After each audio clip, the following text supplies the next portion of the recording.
અરવલ્લીના બાળ શહેરમાં સર્વજ્ઞાતીય સમૂહ લગ્નોત્સવને લઈને 108 દીકરીઓને પાનેતર વિતરણ કાર્યક્રમ યોજાયો હતો। ધારાસભ્ય ધવલસિંહ ઝાલા અને તેમના પિતા પૂર્વ ધારાસભ્ય નરેન્દ્રસિંહ ઝાલાના પરિવારના હસ્તે દીકરીઓને પાનેતર વિતરણ કરવામાં આવ્યું હતું। ત્યારે આગામી 5 મેના રોજ સર્વજ્ઞાતીય સમૂહ લગ્નોત્સવ યોજવામાં આવશે, જેમાં 108 યુગલ સર્વજ્ઞાતીય સમૂહ લગ્નોત્સવમાં પ્રભુતામાં પગલાં પાડશે। આ કાર્યક્રમમાં મોટી સંખ્યામાં સામાજિક આગેવાનો ઉપસ્થિત રહ્યા હતા।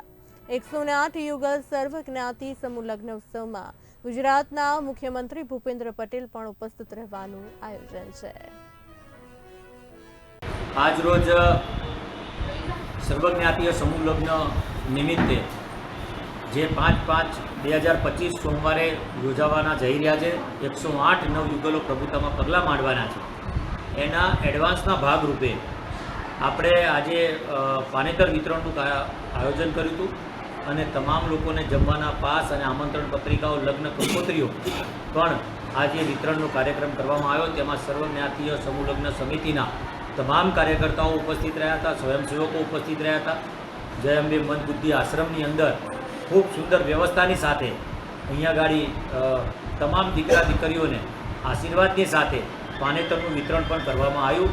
મોટા પ્રમાણમાં તમામ બધા જ હાજર રહ્યા। 5/5/25ના રોજ માનનીય મુખ્યમંત્રી શ્રી ભૂપેન્દ્રભાઈ પટેલ સાહેબ પણ ઉપસ્થિત રહેવાના છે, એટલે એમના આશીર્વાદ થકી જ આખો કાર્યક્રમ થઈ રહ્યો છે।